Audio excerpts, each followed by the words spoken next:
नमस्कार, आप देख रहे हैं न्यूज फॉर नेशन और मैं हूं सांत्वना आपके साथ। बिहार में शिक्षा और शिक्षा व्यवस्था पर आए दिन कई तरह के सवाल उठाए जाते हैं। यहाँ की शिक्षा व्यवस्था की बदहाली के कई वीडियो सामने आते हैं और हमेशा सरकार को सवाल के घेरे में लाकर खड़ा किया जाता है। हालांकि इसके बावजूद बिहार सरकार लगातार शिक्षा के क्षेत्र में कई कार्य कर रही है। शिक्षा क्षेत्र में छात्राओं को बढ़ावा देने के लिए सरकार की तरफ से आए दिन कई तरह की योजनाएं सामने आती है। शिक्षा व्यवस्था को दुरुस्त करने के लिए लगातार कई तरह के दिशा निर्देश दिए जाते हैं। इसके बावजूद कई बार शिक्षा व्यवस्था की लापरवाही का जो कड़वा सच है वो हमें देखने को मिलता है। लेकिन आज जो वीडियो हम आपको दिखाने जा रहे हैं वो बिहार की शिक्षा व्यवस्था पर सवाल नहीं उठाएगा, क्योंकि ये वीडियो बिहार का नहीं बल्कि मध्य प्रदेश का है। मध्य प्रदेश एक संपन्न राज्य है, एक शिक्षित राज्य है, लेकिन जहां एक तरफ लोग बिहार और बिहार की शिक्षा व्यवस्था पर सवाल उठाते हैं, तो वहीं अब मध्य प्रदेश की शिक्षा व्यवस्था की पोल खुलती हुई नजर आ रही है, जहां पर एक सरकारी स्कूल का भवन बिल्कुल जर्जर हो चुका है। बरसात होने की वजह से उसकी छत से लगातार बारिश का पानी टपक रहा है और उस छत के नीचे ही छात्र छात्राएं बैठकर पढ़ने को मजबूर है। उनका भविष्य उस जर्जर छत के नीचे ही बनता हुआ नजर आ रहा है। छात्र छात्राएं परेशान हैं, टीचर परेशान हैं। टीचर उसी अवस्था में बच्चे को पढ़ाने को मजबूर है।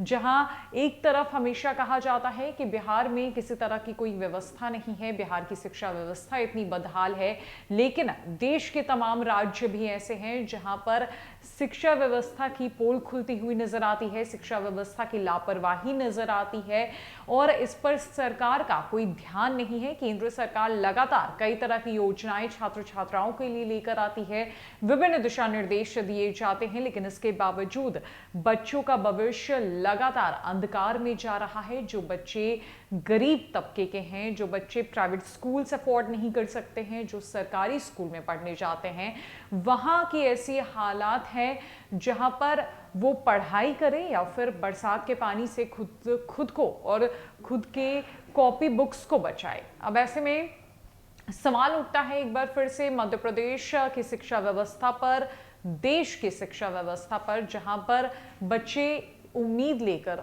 स्कूल जाते हैं, जहां उनका भविष्य बन सकेगा, जहां वो बेहतर कर सकेंगे, जिंदगी में आगे बढ़ सकेंगे। टीचर भी बच्चों का साथ देते हैं, उसी अवस्था में उसे पढ़ाते हैं, लेकिन जब उस स्कूल भवन के छत पर नजर डालेंगे तो वो जो छत है वो पूरी तरीके से जर्जर हो चुका है, कभी भी टूट भी सकता है। उससे लगातार बरसात का पानी रिस रहा है, गंदगी फैल रही है और बच्चे उसी कंडीशन में पढ़ने को मजबूर है। अब आप ये वीडियो देखिए, जो वीडियो हम आपको मध्य प्रदेश के एक सरकारी स्कूल का दिखा रहे हैं।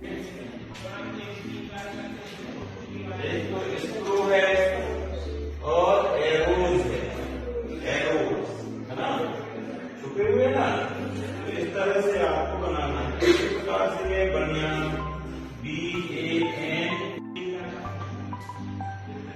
दो वर्ड इसमें छुपे हुए हैं। एक तो स्क्रू है और एरोज है, एरोज है ना, छुपे हुए ना, तो इस तरह से आपको बनाना है। इस प्रकार से ये बढ़िया BAN। जैसा कि आपने वीडियो में देखा, इस वीडियो में बारिश में टपकती स्कूल की जर्जर छत के नीचे हाथों में कॉपी की जगह छाता लेकर मजबूर छात्र पढ़ने को मजबूर हैं। और ये वीडियो मध्य प्रदेश के सिवनी जिले का है।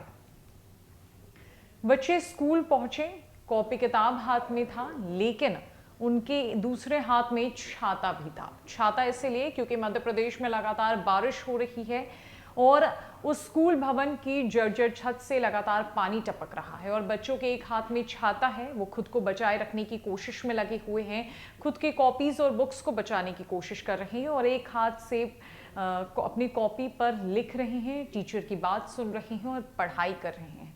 सोचिए जरा, दुनिया इतनी आगे जा रही है इंडिया इतना डिजिटल और मॉडर्न होता जा रहा है, लगातार नई टेक्निक्स और सुविधाएं मुहैया कराई जा रही है, लेकिन इन बच्चों के भविष्य का क्या, जो इस कंडीशन में पढ़ने को मजबूर है, जिन्हें अपने भविष्य की चिंता है, उनके पास ज़्यादा पैसे नहीं है कि वो एक बेहतर जगह पर जाकर शिक्षा ले सके। उनके पास एक ही ऑप्शन है और वो है सरकारी स्कूल, जहां पर सरकारी स्कूलों में सबसे ज़्यादा सुविधाएं दी जाती है। सरकार लगातार कई तरह की योजनाएं लेकर सरकारी स्कूल के लिए लाती है, लेकिन फिर भी सरकारी स्कूल, शिक्षा व्यवस्था, इन सब पर सवाल उठ रहा है, इन सब की पोल खुलती हुई नजर आ रही है। और ये जो लापरवाही का कड़वा सच है वो मध्य प्रदेश के सरकारी स्कूल से देखने को मिला है, जहां पर छोटे छोटे बच्चों के एक हाथ में छाता है तो दूसरे हाथ में कॉपी और कलम है। फिलहाल के लिए इस अपडेट में इतना ही। न कई अपडेट्स के लिए हमारे साथ बनी रहे न्यूज़ फॉर नेशन में। नमस्कार।